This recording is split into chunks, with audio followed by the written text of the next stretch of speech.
Bonjour à tous, je suis ravi de vous accueillir aujourd'hui pour lancer cette série d'entretiens, de conversations avec nos clients.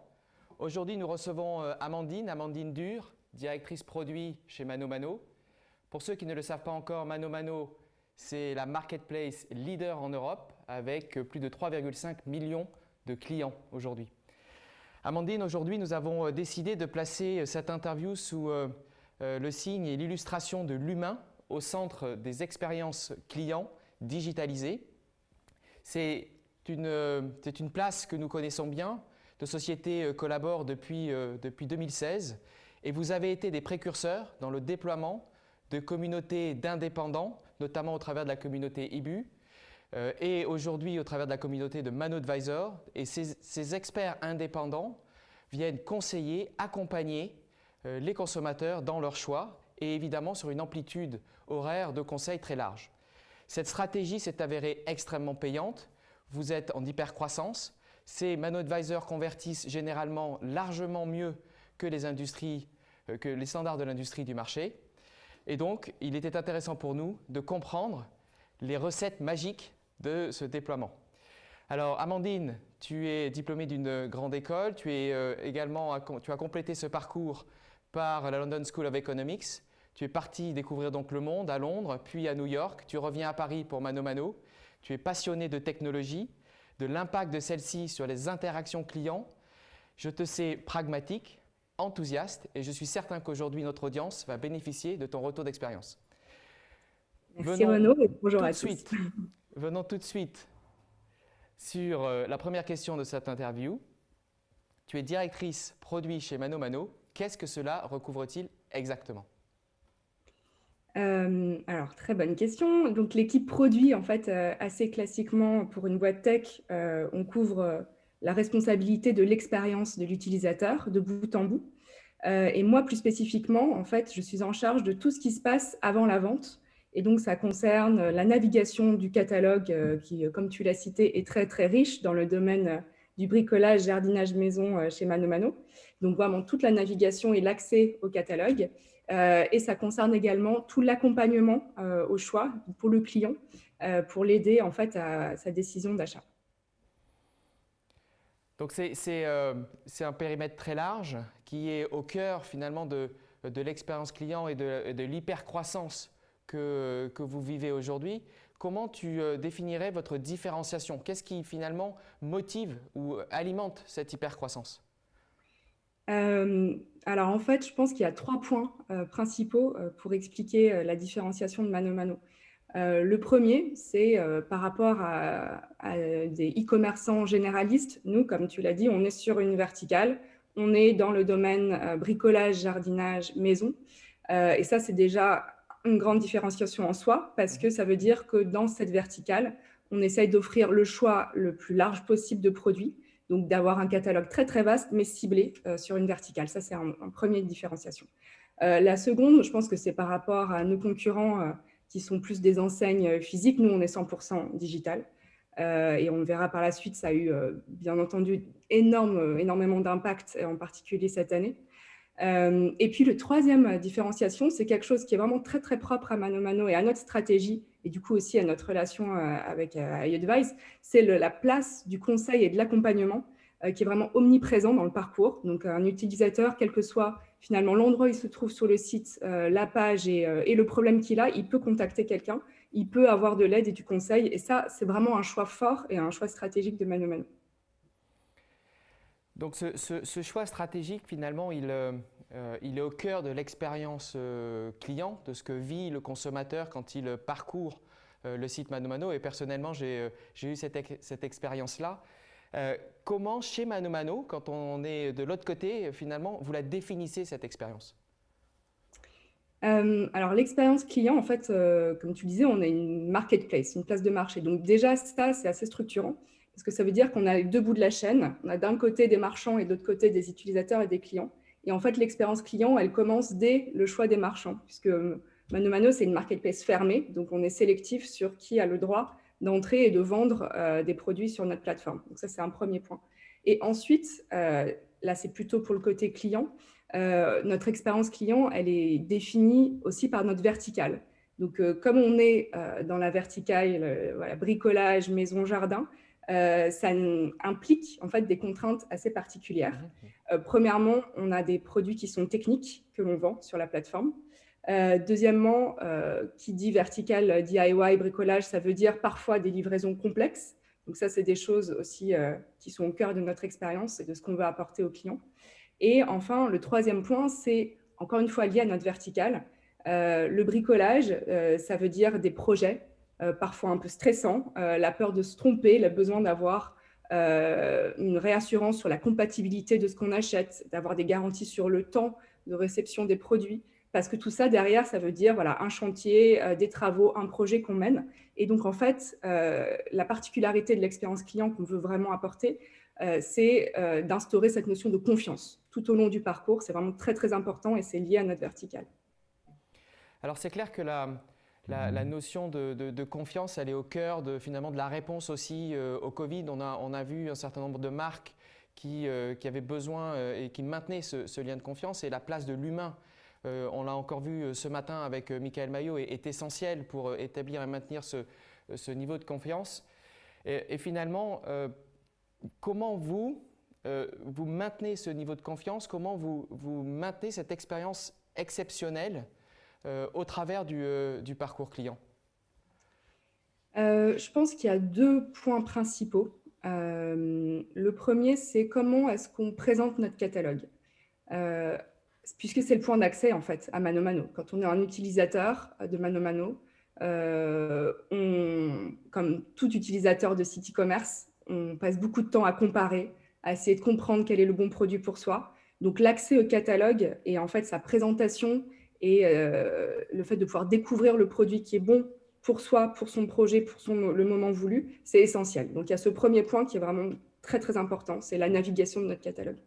Et le deuxième point, et là ça répond vraiment aussi totalement à cette notion de confiance et voilà, de contrat à créer avec notre utilisateur pour dire ça va bien se passer, même si c'est stressant d'acheter un outil, on ne sait pas si c'est le bon, s'il sera livré à temps, en fait ça va bien se passer. Et donc ça, c'est cette notion de confiance pour nous qui s'incarne par le conseil et l'accompagnement, et notamment notre communauté de ManoAdvisors dont tu parlais. Donc aujourd'hui, on a à peu près 200 ManoAdvisors qui sont spécialisés dans différents domaines, qui couvrent aussi l'ensemble de nos territoires, hein, puisqu'on opère dans 5 pays, et qui sont là pour répondre, pour rassurer, pour conseiller à tout moment du parcours. Et nous, c'est vraiment signe pour nous de l'excellence de relations clients qu'on veut mettre en place avec nos utilisateurs. Donc en fait, ce que tu évoques là, c'est vraiment la place essentielle du ManoAdvisor dans l'accompagnement du consommateur et dans le fait qu'il est capable de naviguer et d'être conseillé finalement au sein de ce catalogue très large. Alors il y a évidemment la notion d'expertise chez les experts ManoMano. On sait aussi qu'il y a la notion de simplicité. Et donc la question que je peux me poser moi, c'est comment finalement cette expertise, cette simplicité, elle s'exprime au travers du messaging, parce que finalement le ManoMano Advisor, il intervient directement au travers du chat et du messaging. Donc comment vous faites finalement de ce canal une expérience, un élément décisif de l'expérience? Ouais. Je pense que le principe même de designer des expériences avec un esprit très client-centric, c'est de cacher toute la complexité. C'est-à-dire pour l'utilisateur, ça doit être hyper simple. Il est sur le site, il navigue, il se pose une question, donc au moment opportun, il a la possibilité de contacter quelqu'un. Et ça doit être aussi simple que ça pour lui, et ensuite être guidé, qu'on comprenne un peu mieux ses besoins et qu'il soit routé vers la bonne personne, le bon expert. Voilà, pour le client, ça doit être le plus simple possible. Le chat, c'est quelque chose d'extrêmement naturel, je pense de plus en plus. C'est vraiment ancré dans les habitudes et c'est directement lié à la navigation, donc c'est nativement lié à l'expérience que l'on a sur le site. Et ça, pour nous, c'est extraordinaire d'un point de vue relation client, puisque c'est accessible n'importe où, n'importe quand, sur mobile, sur desktop. La plupart de notre trafic et de nos sessions ont lieu sur mobile, et le chat se prête aussi très, très bien à une navigation mobile. Ça, c'est le premier point.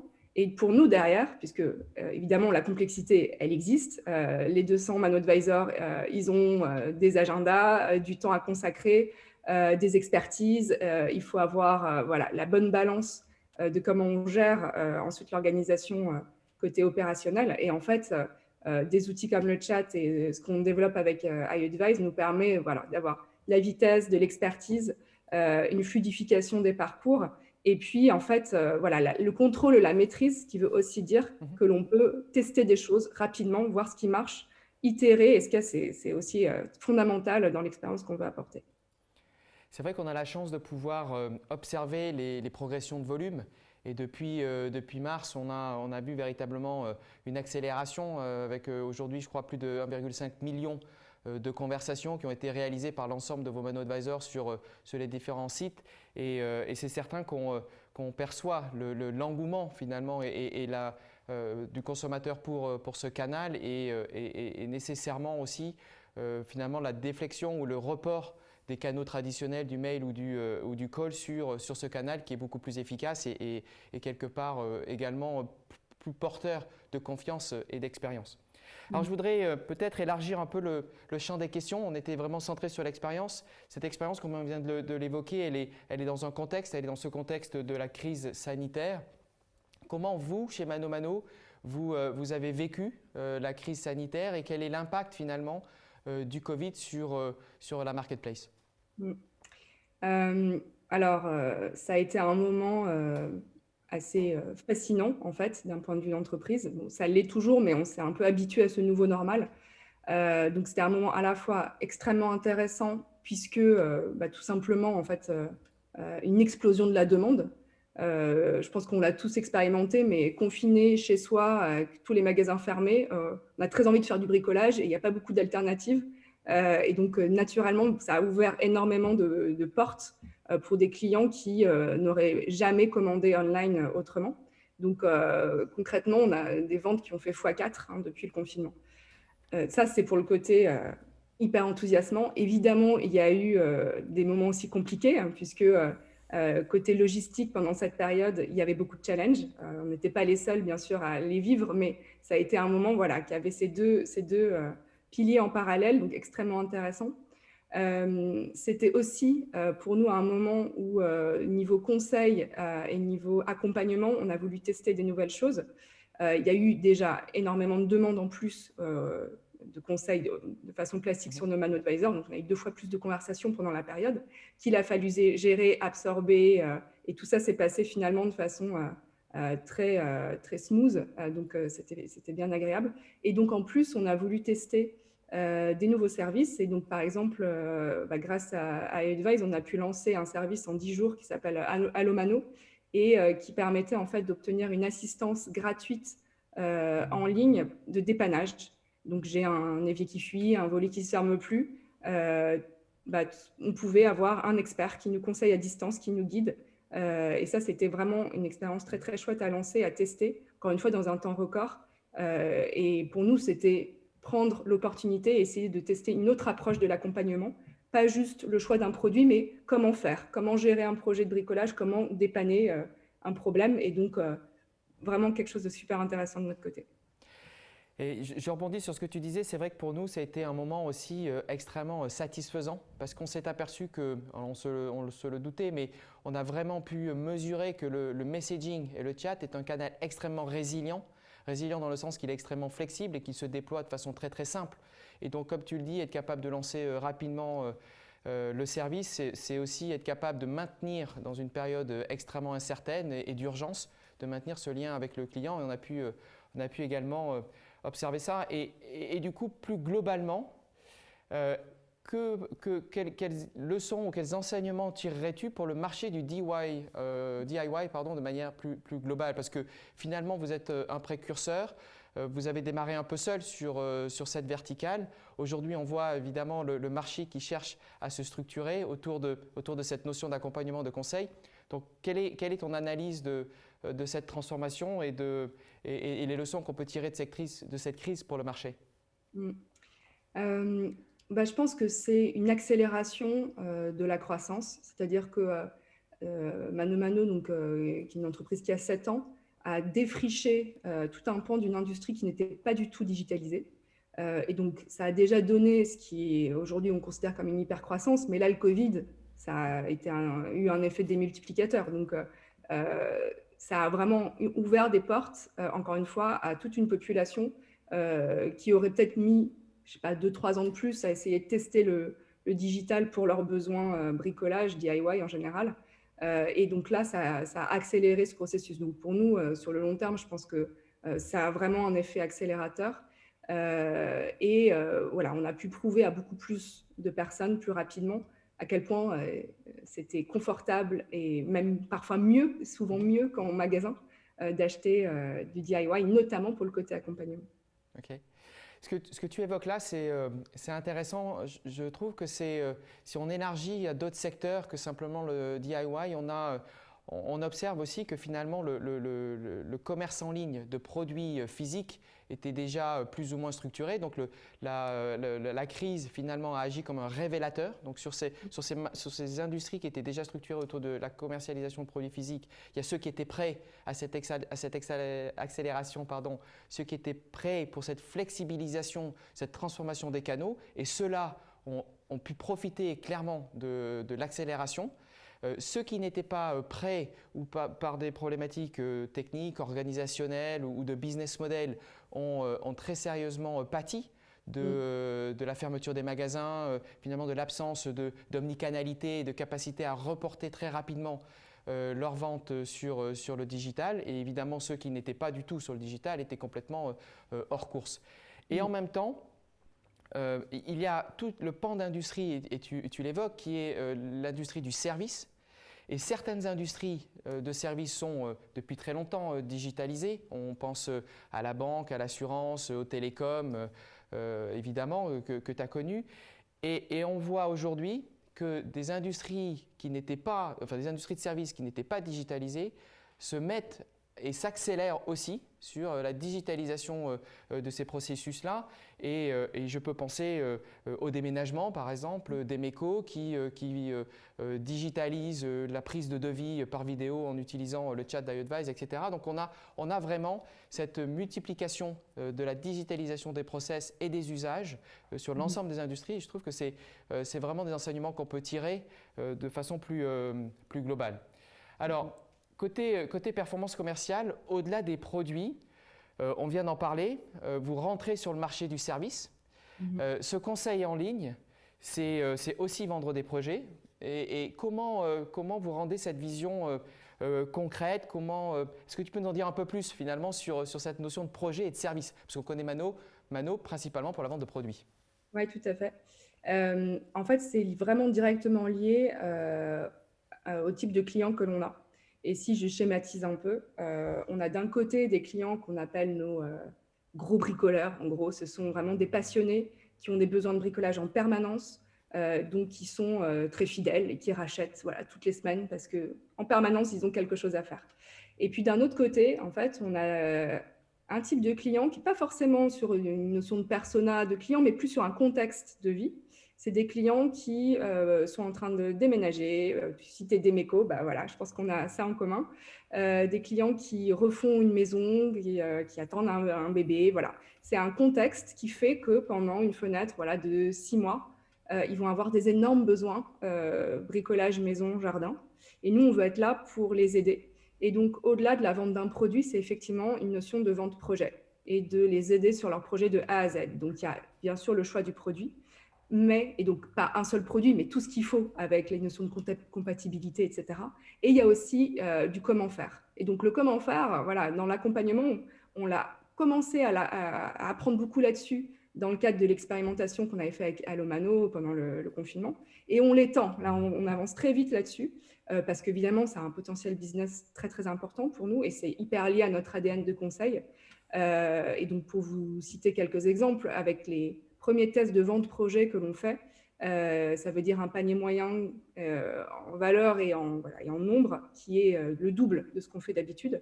Donc évidemment, c'est une plus petite partie de nos clients, mais avec un potentiel business énorme. Et on prend encore une fois l'axe conseil, l'axe accompagnement pour traiter cette vente projet, parce que l'humain, c'est au cœur de ça et c'est vraiment au cœur de notre stratégie.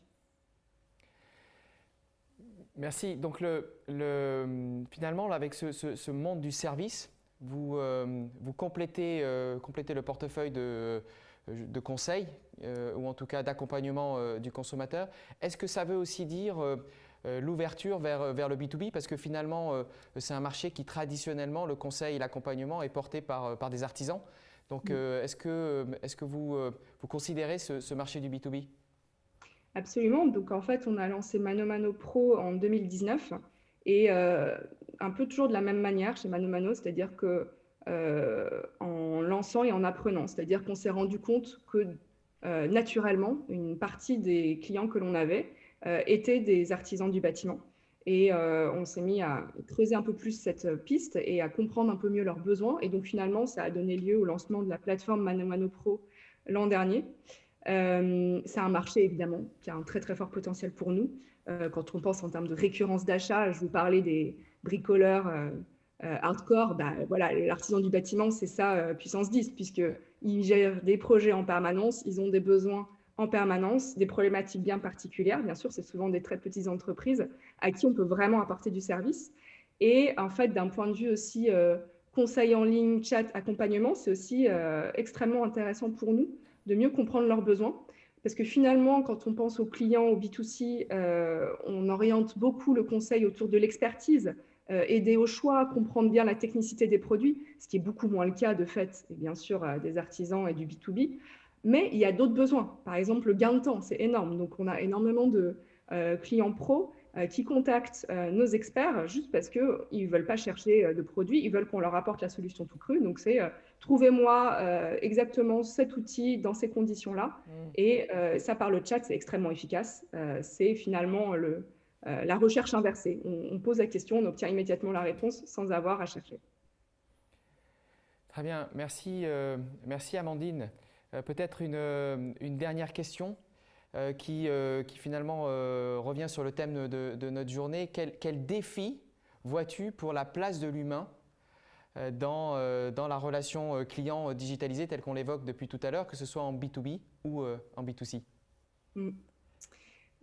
Mais pour nous, elle est centrale, elle est essentielle. C'est justement en fait ce qui va faire la différence dans l'adoption du digital sur le long terme. Puisqu'on a très souvent tendance à comparer l'expérience physique en boutique, l'expérience digitale. Et finalement, l'humain, ça vient combler le gap de peut-être ce qui nous fait peur en étant 100% digital. On ne perd pas le lien humain, bien au contraire. Ensuite, c'est un parti pris, c'est-à-dire qu'il faut vraiment que ça corresponde à une stratégie d'entreprise et ce n'est pas de la cosmétique. Donc, chez ManoMano, ça s'incarne dans les valeurs au quotidien de comment on travaille dans l'entreprise, entre collaborateurs, etc. Et ça s'incarne évidemment dans l'expérience que l'on souhaite apporter sur le site par plein de détails. Mais voilà, pour nous, c'est essentiel que nos ManoAdvisors se présentent dans le chat, qu'on sache qui ils sont, quels projets ils ont réalisés et quelle est leur expertise. Voilà, de bout en bout, on pense que l'humain, c'est vraiment quelque chose d'important. Et en fait, c'est ce qui frappe pour moi, et c'est ce qui fait déjà, en fait, ça s'est accéléré, que l'expérience digitale, elle est mieux qu'en réel, en physique. C'est cette touche humaine qui fera toute la différence. C'est clair que l'humanisation vient compléter l'expérience digitale et on est à la fois dans l'omnicanalité et puis à la fois dans l'augmentation finalement et non pas dans le remplacement comme parfois on l'entend. Amandine, merci beaucoup d'avoir partagé avec nous tous les secrets derrière l'hypercroissance de ManoMano et la performance des ManoAdvisors. Pour ceux qui ont réservé un temps de questions et réponses avec Amandine, connectez-vous sur le lien que vous avez reçu. Pour ceux qui ne l'ont pas encore fait, il est encore possible de participer à cet échange en direct de Q&A avec Amandine. Donc vous allez sur le site conversation.iadvice.com et vous vous enregistrez. On prend les enregistrements et les inscriptions pour ces questions de Q&A. Donc à tout de suite pour les questions. Pour ceux qui ne participeront pas à cette session, la journée continue et nous avons à partir de 16h30 en anglais Nathalie Nahe qui est une passionnante psychologue du web et qui va traiter avec nous de la capacité à créer des émotions au travers des interactions digitales. Merci à tous et continuez à nous suivre. Merci. Can